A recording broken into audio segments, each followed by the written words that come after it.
ассалому алайкум бинандагони гироми. Нашри навбатии барнома иттилоити ахборо аз телевизиони Тоҷикистон манзури шумо мегардонем. Дар студия бо шумо Марҷона Шарипова. 5 сентябр дар шаҳри Душанбе президенти ҷумҳурии Тоҷикистон пешвои миллат муҳтарам Эмомалӣ Раҳмон ва раиси Маҷлиси миллии Маҷлиси олии ҷумҳурии Тоҷикистон раиси шаҳри Душанбе муҳтарам Рустами Эмомалӣ дар паради ҳарбӣ ба ифтихори 30-солагии таъсисёбии гвардияи миллии ҷумҳурии Тоҷикистон иштирок ва суханронӣ намуданд. Парад! Низо! Таваҷҷӯҳ! Бабай!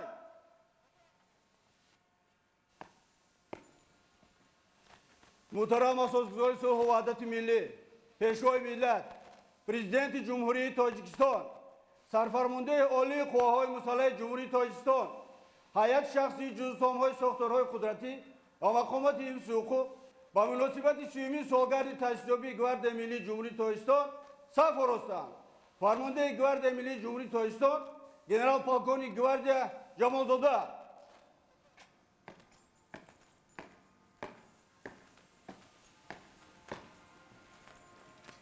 Салом рафиқон.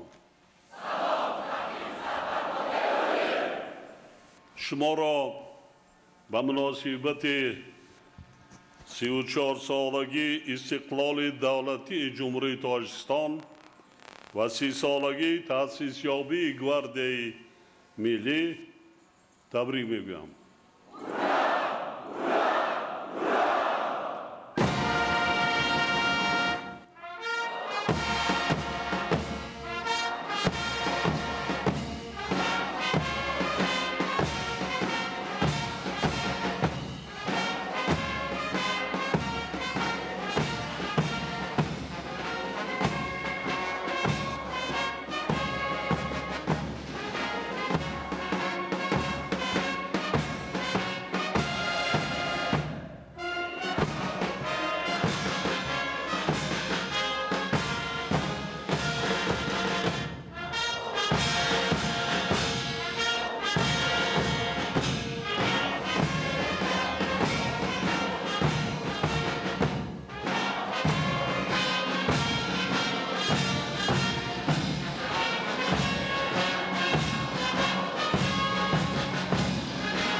Муҳтарам генералҳо ва афсарон, прапорщикҳо ва сарбозони гвардияи миллӣ ва сохторҳои ҳимояи ҳифзи худ. Чорабинӣ бо тантанаи имрӯза ба ифтихори 30-солагии таъсисёбии гвардияи миллӣ дар арафаи ҷашни бузургу муқаддаси миллӣ 34-солагии истиқлоли давлатии Тоҷикистон баргузор мегардад. Бинобар ин кулли хизматчони ҳарбӣ, инчунин собиқадорони гвардияи миллиро ба муносибати ҷашни бузурги истиқлоли давлатӣ ва рӯзи таъсисёбии гвардияи миллӣ, яъне санаҳои воқеан таърихӣ, самимона табрик мегӯям. ба ҳамаи шумо саломатӣ ва дар иҷрои масъулияти пуршарафи касбӣ, яъне ҳимояи амнiyatu оромии ҷомеа, ҳифзи дастовардҳои истиқлол ва манфиатҳои давлату миллат муваффақият ва барори кор орзу менамоям. гвардияи миллӣ воҳиди махсуси дорои иқтидору имкониятҳои муосир ва омодабошии баланд буда дар ташаккули низоми мудофиавии мамлакат нақши муҳим дорад.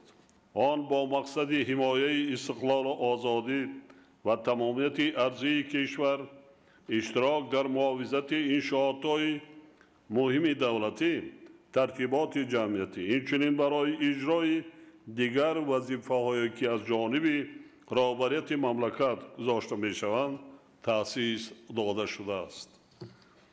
گواردیای ملی مثل دیگر ساختارهای نظامی و مقامات حفظ حقوق تاجیکستان صاحب استقلال در دوره برای کشور بینهایت وزین و حساس و در زمینه یک بریگاده تعیینات مخصوص تأسیس داده شد. هیئت شخصی این نهاد حربی از روزهای اول تأسیس یابی خود در برابر دیگر ساختارهای نظامی و مقامات حفظ حقوق مملکت راه خیلی دشوار و سنگین ولی پرشرف را سپری کرده نام پر افتخار گواردیاچی را با جسارت و جوانمردی و خدمت صادقانه به دولت، وطن و خلق تاجیکستان حفظ نمود. حالا گواردیای ملی که ما آن را همچون رمز دولتداری نوین ملی و با در نظر داشته نشانه های تاریخ گذشته ملت تاجیک تأسیس دادیم و یک ساختار قدرتمند حربی تعیینات مخصوص تبدیل یافته است که این در نوبت خود یکی از عامل‌های مهم حفظ استقلال و آزادی، تمامیت ارضی کشور و امنیت دولت و جامعه می باشد. افسران و سربازان گواردیا تا امروز وظیفه‌های کسبی خود را همچون کفیل ثبات و آرامی جامعه سربلندانه اجرا کرده ایستادند.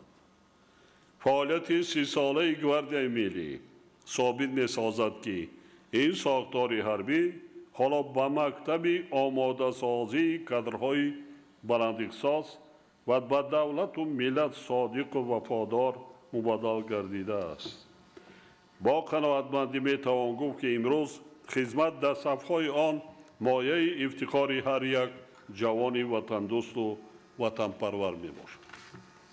خاطررسان می نمایم که خدمتچانی حربی گواردیا در سالهای بسیار حساس و تقدیرساز حیات خلقمان پهلو به پهلو با دیگر ساختارهای نظامی و مقامات حفظ حقوق مملکت برای برقرارسازی حاکمیت کنیسانی، مبارزه با تروریسم و اکستریمیسم، تامین نمودن صلح و ثبات و حیات آسایشته مردم تاجیکستان سهمی ارزشمند گذاشته‌اند.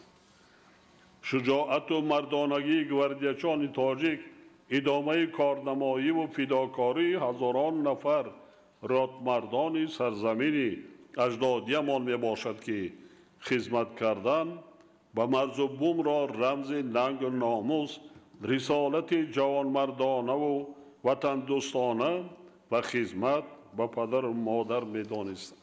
زیرا حمایه سرزمین اجدادی و آباد گردانیدن آن وظیفه ایمانی و وجدانی هر یک فردی با ننگ و ناموس ملت کهن بنیاد تاجیک به حساب رفته. همچون عامل مهمی تربیت وطن دوستی و رکن اساسی جوانمردی از نسل به نسل به میراث مانده است.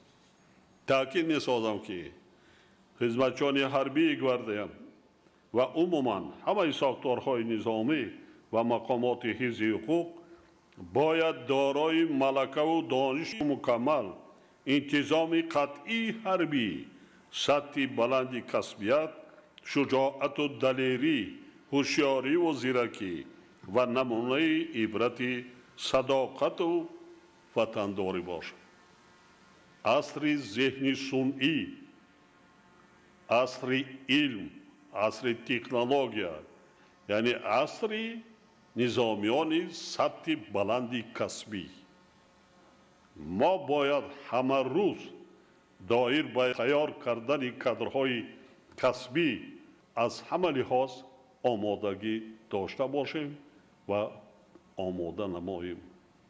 علاوه بر این آنها وظیفه خود را در نزد وطن و خلق تاجیکستان در صورت سربلندانه اجرا کرده می توانند که مفهوم وطن و وطنداری قدر و قیمت استقلال و آزادی و دیگر ارزش‌های نیک ملی را عمیقاً درک نمایند. فرزندان باننگ ناموس وطن، خدمتچیان حربی همه جزء تامای قوای مسلح باید همیشه در خاطر داشته باشند که توانایی دولت و استواری پایه‌های دولتداری از غیرت و متانت و خدمت صادقانه آنها از جمله هیئت شخصی گواردیای ملی وابسته می باشد. این مسئولیت بزرگ را تنها توسط رعایت قطعی آیین‌نامه‌های حربی، سطح بلند مهارت و معرفت‌ناکی و مهارت و صلاحیت کسبی، اینچنین زیرکی سیاسی و اراده مستحکم به جا آوردن ممکن است. حکومت مملکت با مقصد بلند برداشتن قابلیت مدافعی مملکت، کسبیت و آمادگی حربی خدمتچیان حربی قوای مسلح از جمله گواردیای ملی در سمت تامینات با تکنیک و تجهیزات و منتظم بهتر گردانیدن شرایط زندگی و خدمت آنها همه این ذخیره و امکانیت ها را سفربر کرده ایستادند.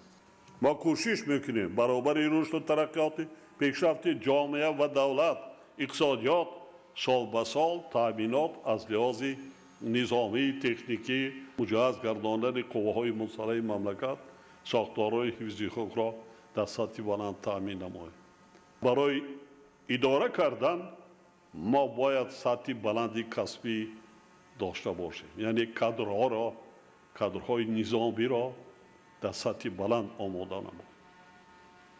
حالا ما چی در داخل چی در خارج هزارها نفر آماده کرده ایستادیم، لیکن ما افسران باید باز آموزی کردن را فراموش نسازیم. جهان امروزه را تحلیل کنیم. ما در کجا قرار داریم؟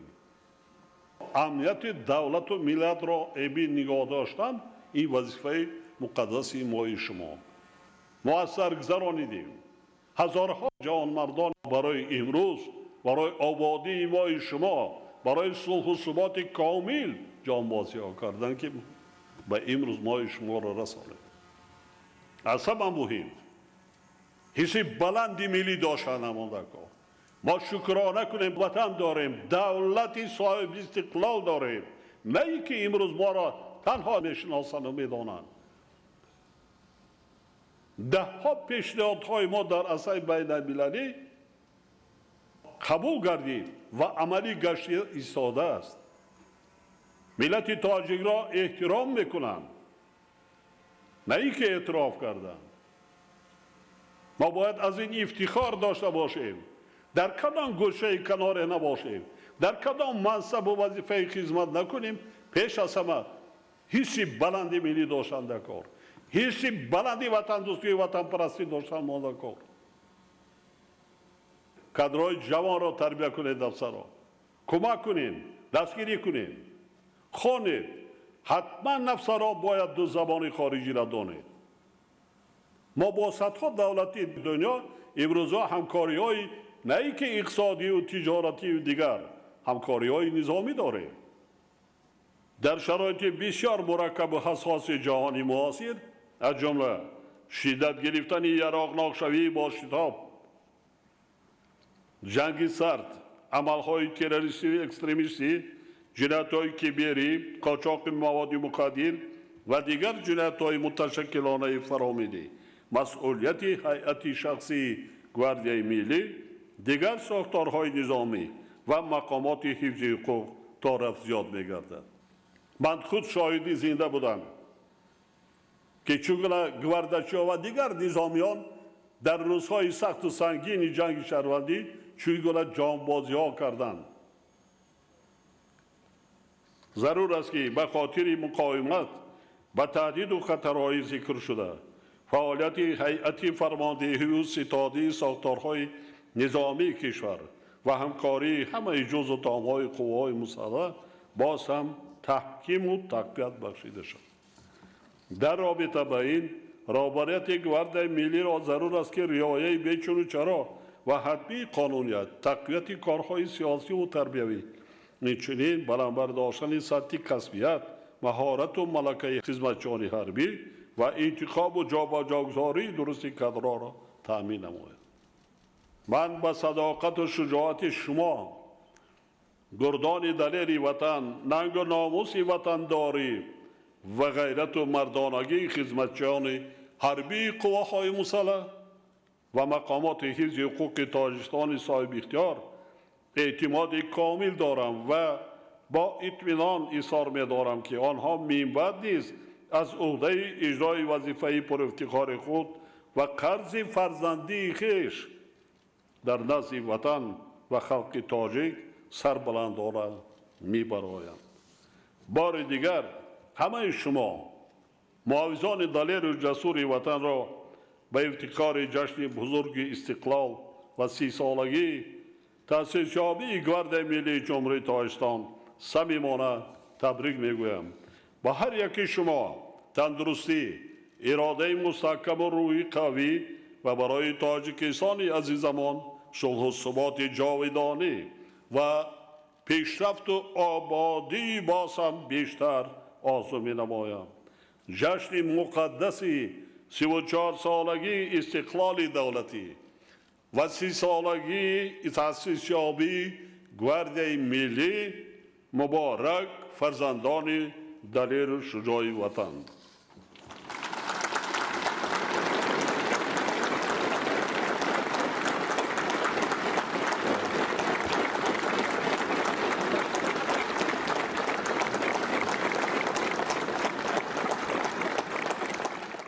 اساسگذار صلح و وحدت ملی، پیشوای ملت، پرزیدنت جمهوری تاجیکستان، سرفرمانده عالی قواهای مسلح جمهوری تاجیکستان، شرف! پرد نظام با مرشی تنتنوی.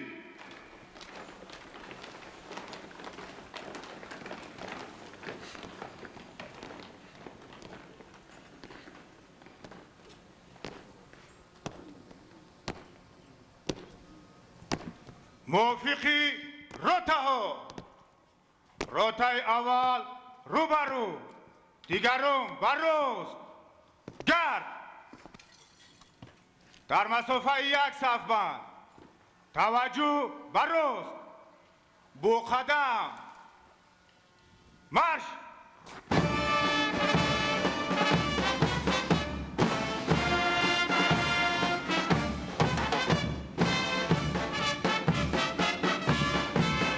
گواردی ملی جمهوری تاجیکستان دستاوردی دوران استقلال، رمزی دولتداری نوین ملی، نشان از تاریخ دولت سازی و لشکرداری نیاگان تاجیکان می باشد. در طول 30 سال فعالیت گواردی ملی به ساختار قدرتمند حربی تعینات مخصوص تبدیل یافته. هیئت شخصی آن محافظت دستاوردهای استقلال، امنیت دولت و جامعه و انشاءات مخصوصا مهم دولتی را تأمین می نماید. تحت نوای ارکستر حربی نفسی، گذشت نظامی را افسران و سربازان بتالیون قراول فخری گواردی ملی، پرچم برداران مراسم های مهم دولتی آغاز کردند.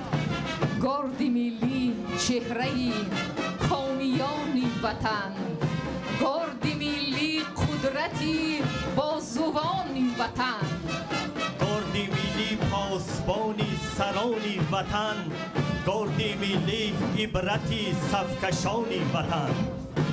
امروز در گذشت نظامی بغیر از هیئت شخصی گواردی ملی، افسران دستگاه مرکزی وزارت مدافعه، ستاد گنرالی قوه‌های مسلح، افسران و کورسانتان دانشکده حربی، هیئت شخصی قشون‌های زودعمل، قوه‌های حربی هوایی و مدافعه ضد هوایی، افسران و عسکران قسم و واحدهای علاهیده قوه‌های مسلح، همچنین واحدهای تعیینات مخصوصی وزارت کارهای داخلی و قشونهای داخلی وزارت کارهای داخلی جمهوری تاجیکستان اشتراک دارند. ما چو سربازی وطن با عهد و پیمان صف کشیم، حامیان کشوریم و تحت فرمان صف کشیم. هر تشکیل ارتشی ملی ما سربند هیچ، بهر امری پیشوای تاجیکستان صف کشیم. قوه‌های مسلح جمهوری تاجیکستان در هماهنگی و یکجایگی قادرند که ثبات و امنیت جامعه، حیات آسایشته مردم کشور، تمامیت ارضی و استقلال دولتی را تامین نمایند. زیرا قوه ظفرآور ما در اتحاد و یکدلی ماست. جان من، روان من وطن نثار توست، جسم من، وجود من حصار توست. تو هموزی مرزی تو بپس نمی روم، چون قسم به واپسی نفس نمی روم.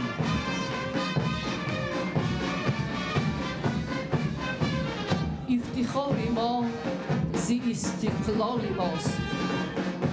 افتخار ما زی استقلال ماست، از صفای بخت و از اقبال ماست.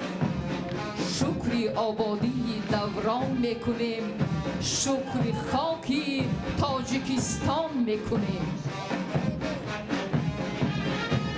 قابل ذکر است که با تشبث و دستگیری های بی‌واسطه بنیادگذار ارتش ملی، پیشوای ملت، سرفرمانده عالی قوه‌های مسلح ژنرال ارتش امامعلی رحمان در راه تأسیس ارتش ملی، آموزش هیئت شخصی، بلند برداشتن آمادگی جنگی و پرزور نمودن قدرت مدافعی کشور تدبیرهای مشخص اندیشیده شد.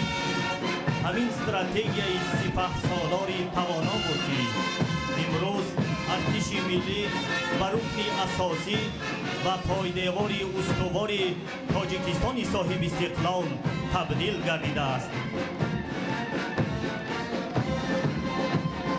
با دل پر ز مهر و وفای وطن، شعله بارد ز چشمش صفای وطن. در درفشش ظفر، در قدومش هنر، او قدم میزند در دفاع وطن.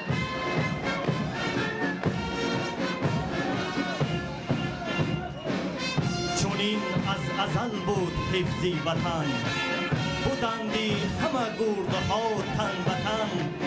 کنون نوبتی ماست ما حامیم، و جان حامی صلح و آرامیم.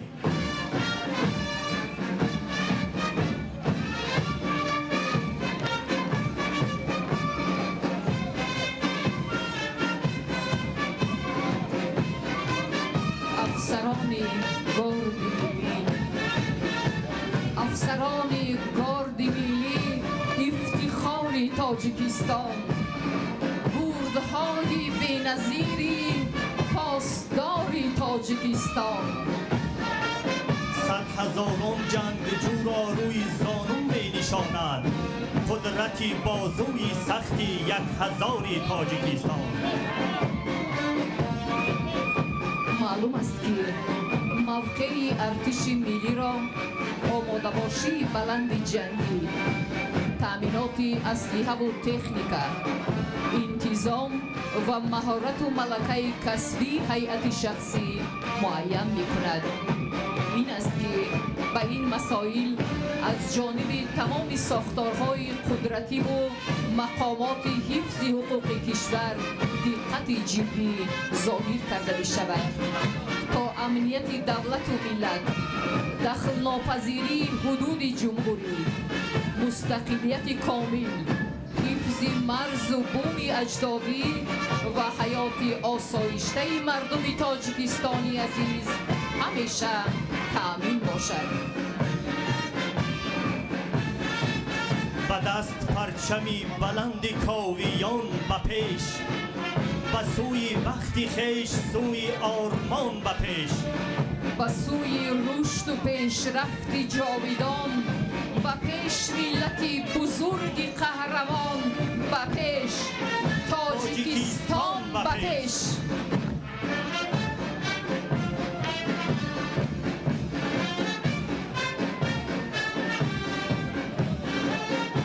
مبارک باد استقلال تاجیک، شکوه نصرت و اقبال تاجیک. و میدان زنان و بانوان، خدمتچیان حربی ارتش ملی نزدیک می شوند. خدمت صافدلانه و صادقانه گردآفریدان، دست شفقت و سازنده آنها همیشه باعث نظم و نظام، تربیه جسارت و دلاوری می گردد. از اینجاست که پرزیدنت جمهوری تاجیکستان زنان و مادران را نگین تاج ملت گفتند. افتخار و سربلندی ما، صداقت و محبت زنان و مادران به وطن، به غمخوار و پشتیبانمان پیشوای ملت بی‌نظیر و بی‌کنار جاویدان است. وحدت و حکمتت منشأ قدرت است، سرورت بهترین گرد این ملت است. زیر فرمان او جان فدای تویم، صد قسم تا ابد با وفای تویم.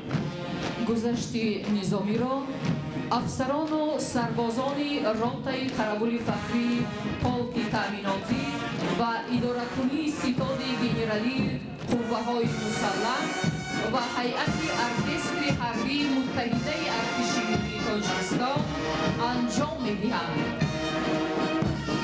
ما جوانمردانی افسرزاده‌ایم، از کنان کشوری آزاده‌ایم. مقتدی از ماست نیروی وطن، در رنگ حفظش به جان آماده‌ایم. دمیده صبح استقلال تاجیک، گل نور و استقبال تاجیک. مبارک باد این فرخنده دولت، همایون باد استقلال تاجیک.